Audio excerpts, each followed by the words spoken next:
Hi అండి. Welcome back to our channel Devishri middle class అమ్మాయి. ఈరోజైతే నేను మీకు తెల్ల కాకరకాయలతో కాకరకాయ కూర ఎలా చేయాలో చూపిస్తున్నానండి. కాకరకాయలు అనగానే ఫ్రై గుర్తొస్తుంది కదా అందరికీ. అలా కాకుండా కాకరకాయ కూర ఎలా చేయాలో, ఇది చేదు లేకుండా ఎలా చేసుకోవాలనేది ఒకసారి అయితే చూపిస్తున్నాను. వీటినైతే శుభ్రంగా కడుక్కున్నాను. కాకరకాయల్ని ఇలాగా ఈ సైజులో ఉండే ముక్కల్లాగా అయితే కట్ చేసుకున్నాను.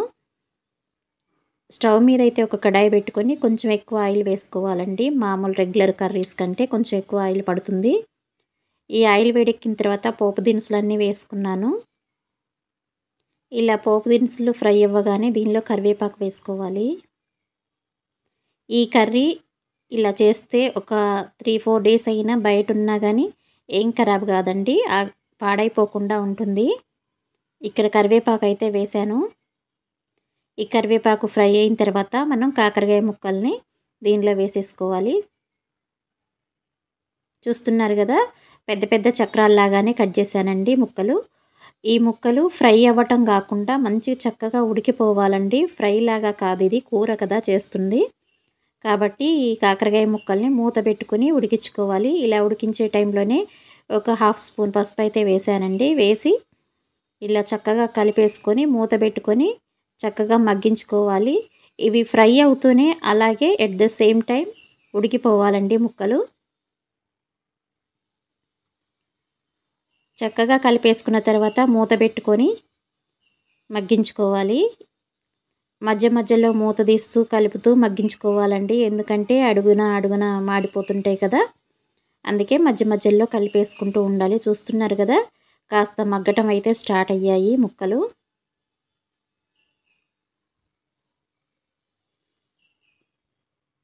ఇప్పుడు మళ్ళీ మూత పెట్టుకుని అలాగే మగ్గించుకోవాలండి. చూశారు కదా, ఇందాకటికి ఇప్పటికీ కొంచెం డిఫరెన్స్ తెలుస్తుంది కదా, కొంచెం మగ్గిపోయాయి. కాకరకాయ అంటే ఫ్రై మాత్రమే కాదండి, కర్రీస్ కూడా చేసుకోవచ్చు. దీనిలో ఒక 2-3 టైప్స్ ఆఫ్ కర్రీస్ చేస్తాను నేను. ఇప్పుడు దీనిలో అయితే ఇలా మగ్గుతున్న టైంలో 1 స్పూన్ పంచదార అయితే వేసుకుంటున్నా అండి నేను. ఈ తెల్ల కాకరకాయలు విపరీతమైన చేదు ఉంటాయండి. మామూలుగా నల్ల కాకరకాయల కంటే కూడా తెల్ల కాకరకాయలు చేదు ఎక్కువగా ఉంటాయి. అయితే కొంతమంది చేదుగా తినడానికి ఇష్టపడతారు కానీ అందరూ చేదుగా ఉంటే తినలేరు కదండి. అందుకే బెల్లం కానీ పంచదార కానీ వేసుకోవచ్చు. కాకపోతే నేను పంచదార చక్కెర వేస్తున్నాను. 1 స్పూన్ వరకు అయితే సరిపోతుందండి.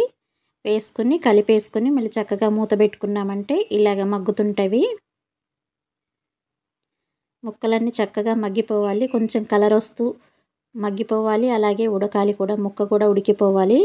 ఇప్పుడు ఇక్కడ చూస్తున్నారు కదా, ఈ పెద్ద సైజులో ఉండేటువంటి వెల్లుల్లిపాయలను అయితే ఒక 4 తీసుకున్నా అండి. ఇవి చాలా పెద్దగా ఉన్నాయి, ఒక్కొక్కటి లావుగా ఉన్నవి. వీటినైతే పచ్చాగా దంచుకోవాలండి.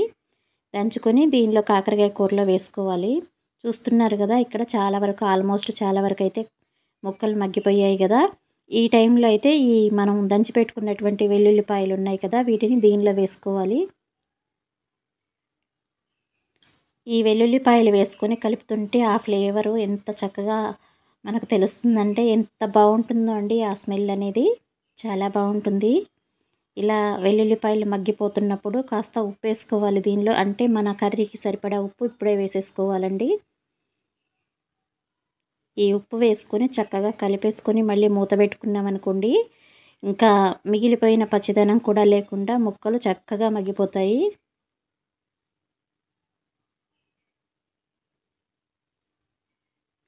ఇలా కలిపేసుకున్న తర్వాత మళ్ళీ కాసేపు అయితే మూత పెట్టుకొని అలా వదిలేస్తానండి.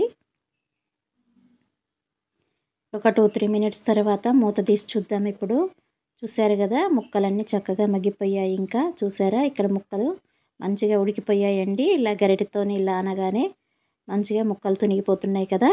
ఇంక ఈ టైంలో అయితే కారం వేసుకోవడమేనండి. మన టేస్ట్కి సరిపడా కారం అయితే వేస్తున్నాను నేను, ఒక 2.5 స్పూన్స్ వరకు. కాకరకాయ కూర అంటే కారం లేకుండా బాగుండదండి. ఇది కూరనే కానీ నేనైతే దీనిలో ఉల్లిపాయలు వేయలేదండి. ఉల్లిపాయ వేస్తే ఒక 2-3 డేస్ ఉంటే స్మెల్ వస్తుంది కదా, అందుకే నేనైతే ఉల్లిపాయ అయితే వేసుకోలేదు.